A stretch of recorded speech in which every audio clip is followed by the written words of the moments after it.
What's up, collectors, and on Transformers enthusiasts? Today we're going to be taking a look at the recently revealed pictures of Transformers Buzzworthy Studio Series Cliffjumper.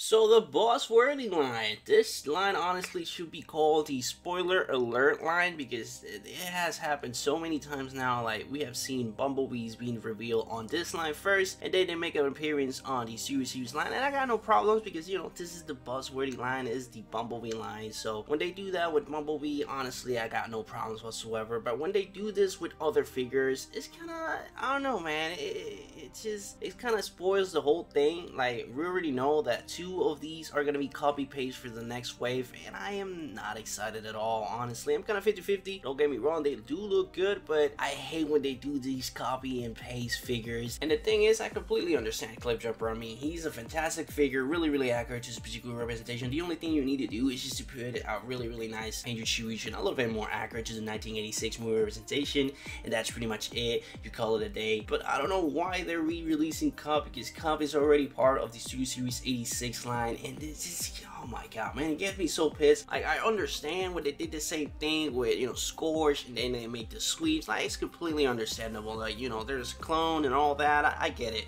But Cup, there's just no reason why you should go ahead and re-release another version of Cup. Yes, it's a little bit more accurate, but man, who cares? Like, you already have a Cup on your line. You got so many figures that are needed on so many collections, like Ratchet, Prowl, Ironhide, that are part of the 1986 movie representation, and the roster is pretty much endless because the War for Cybertron line pretty much covers the whole G1 series, you know, roster, and they can just go ahead and just pick Whalejack, RC, and, you know, etc. Let's just go ahead and just copy and paste a lot of figures, and I do not mind that because, you know, War for Cybertron making an appearance on the Studio Series line, they're fantastic figures. They can go ahead and do whatever they want with that, but just re-release the same figures. Imagine if they go ahead and re-release another Hot Rod. Like, nobody wants another Hot Rod. People want Ironhide, people want Ratchet, people want figures they don't have on their particular collections. But enough of that, let's go ahead and break down the Future Studio Series, I believe it was 8613 Cliffjumper, and as you can see, man, it looks fantastic. It looks way better than the War for Cybertron line, in my opinion. Like, it looks really accurate, not only to the 1986 movie, but to the G1 series as well. You can see, you know, the bluish tone on the glasses. You can clearly see, you know, in the photos on the top that he had, you know, blue there as well. You can see the Autobot logo looks fantastic, and now just all around he has like this kind of grayish color.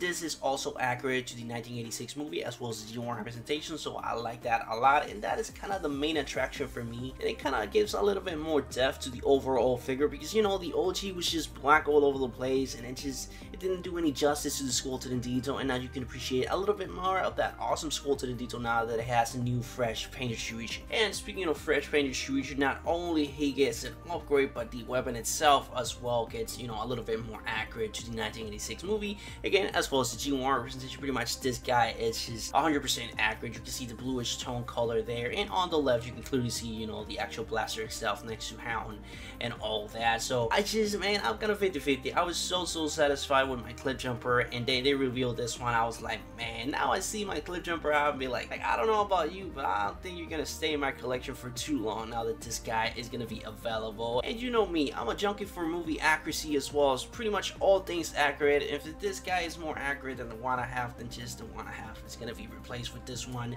because, again, it just looks better. Now, for the vehicle mode, my feelings are a little bit different though, because in my opinion it looks kind of bland. You can see it's red all over the place. You can see, you know, the blue windows that look really nice, the Autobot logo, but other than that, he has absolutely nothing going for him. Like, you can see that the front has no color whatsoever, and on the back it has no color whatsoever as well. So just the color distribution is just red and blue, and that's pretty much it. Other than the rims, that's the only color that he's rocking right now, and on that case, the War for Cybertron one is way superior than this one. Now, for a comparison courtesy of Tombstone MP4, you can see the comparison here clearly, and that's why I, you know, decided to use his photos, because this is pretty much the best comparison you're ever gonna find on the internet. Now, you can clearly see the differences between the OG Cliffjumper and the new one. You can see, you know, the black and the gray and all that, and you can see that this is what I was talking about. You can clearly see a little bit more, you know, color distribution on the War for Cybertron one other than the Studio Series one or the Buzzworthy, whatever you want to call it, but you can clearly see that it has more things going for him on vehicle mode and raw mode.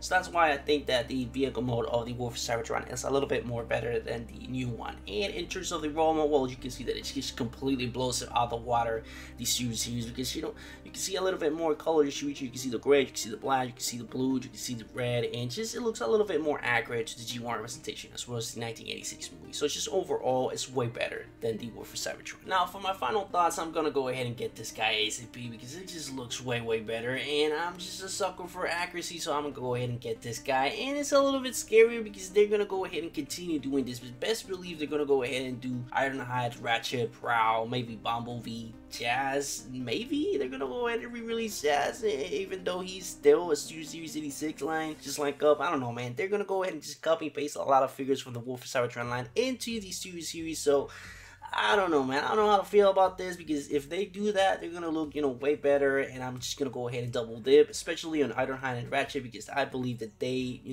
they kind of need a little bit more upgrade to make them look a little bit more accurate to the particular representations on the movie, as well as the G1 representation. So just overall, it's kind of scary, but I'm just gonna go ahead and go for this guy and, get them and add him into my collection. But that being said, that's pretty much it for the whole thing. As always, leave your thoughts in the comments down below. I'm really interested to see and know your opinion on this, especially what you think about the new Cliffjumper. If you're gonna go ahead and get it, is a pass for you. You're satisfied with the one you have, or you don't have the War for Cybertron, you're gonna go ahead and get this one. Leave that on the comments. But that's pretty much it for the whole thing. I hope you enjoy it. If you did, please leave a like. It will help shoot the algorithm to how my videos get out there in a while. So if you get any value anime content, please subscribe, and I will see you on the next video. But this is pretty much it for Transformers Buzzworthy / Studio Series Cliffjumper.